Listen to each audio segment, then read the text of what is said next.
এক রাজ্যে রাজত্ব করতেন মহারাজ দুর্যোধন। প্রাসাদ ঝলমল করত সোনার গম্বুজে, রূপার দরজায়। কিন্তু যতই জাঁকজমক থাকুক, রাজার অন্তর ছিল কঠোর। ভয় আর শাসনই ছিল তার একমাত্র বিশ্বাস। প্রাসাদের এক কোণে ছিল লোহার তৈরি বিশাল এক খাঁচা। খাঁচার ভিতরে ছিল হিংস্র কুকুর, রক্তপিপাসু, ক্ষুধার্ত, পাষাণ। রাজা ঘোষণা করলেন, যে আমার আদেশ অমান্য করবে তার পরিণতি হবে এই কুকুরের খাঁচায়।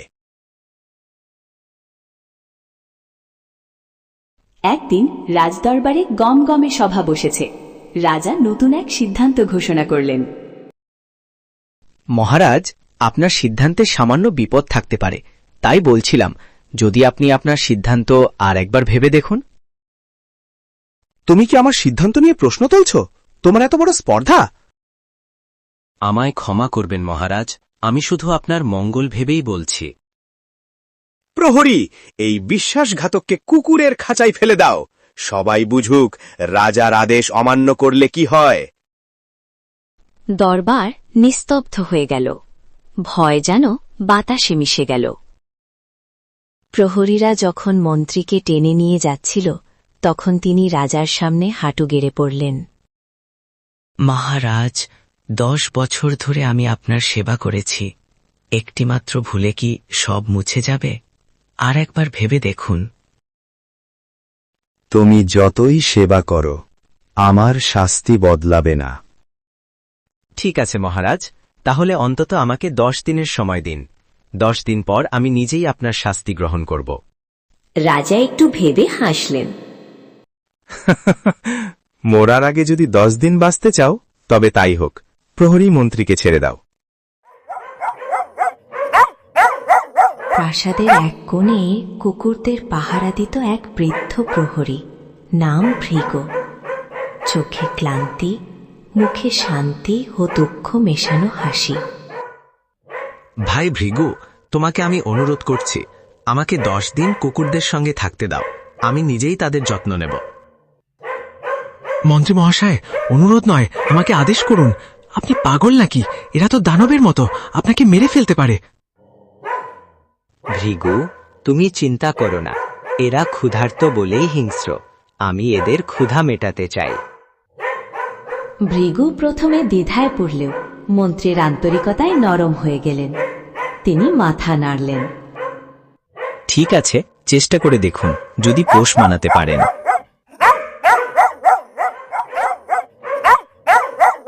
প্রথম দিন মন্ত্রী খাবার নিয়ে খাঁচার সামনে গেলেন।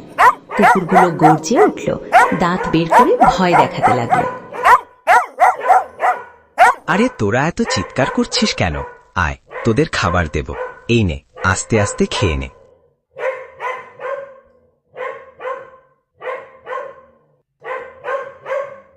একটি কুকুর এগিয়ে এসে খাবার খেল, তারপর বাকিরা। গর্জনের জায়গায় শোনা গেল শান্ত নিঃশ্বাসের শব্দ। সেদিন রাতেই তারা প্রথমবার শান্তিতে ঘুমাল।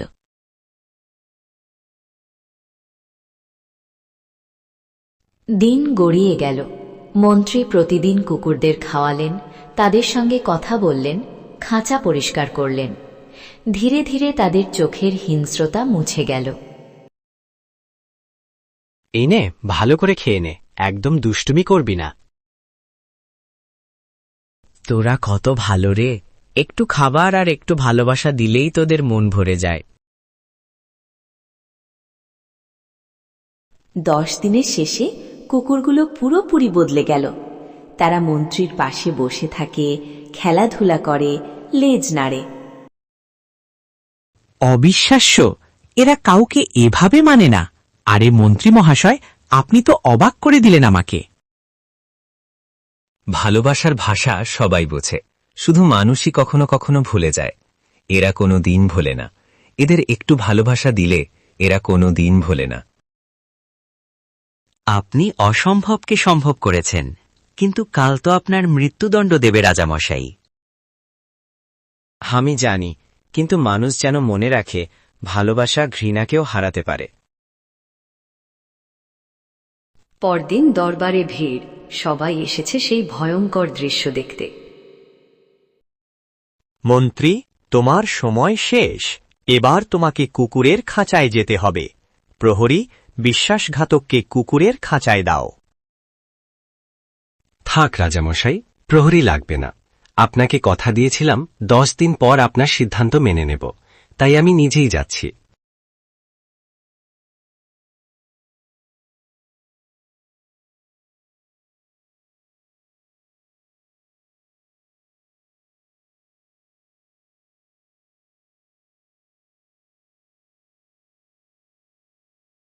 মন্ত্রীকে খাঁচায় ঢোকানো হলো।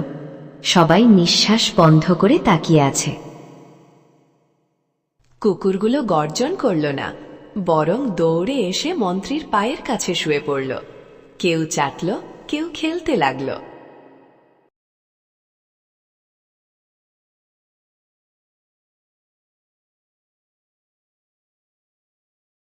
এ কি, এরা তো ছিঁড়ে ফেলার কথা ছিল, তার বদলে এরা কি করছে?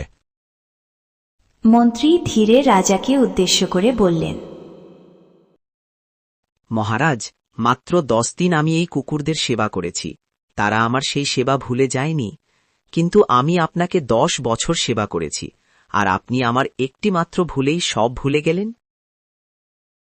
সবাই স্তব্ধ হয়ে গেল। রাজামশাইয়ের মুখ গম্ভীর। আমি ভুল করেছি। আমার অহংকার আমাকে অন্ধ করেছিল। তুমি আমার সবচেয়ে বিশ্বস্ত সেবক। তোমার সাজা মুকুব করে দিলাম। জনতা আনন্দে চিৎকারে ফেটে পড়ল। সেই দিন থেকে রাজা বদলে গেলেন। তিনি বুঝলেন, ভয় দিয়ে নয়, ভালোবাসা দিয়ে রাজ্য জয় করা যায়। মানুষ ও পশু উভয়েরই হৃদয়ে কৃতজ্ঞতা আছে। পার্থক্য শুধু এই, কুকুররা ভুলে যায় না, কিন্তু মানুষ অনেক সময় ভুলে যায়।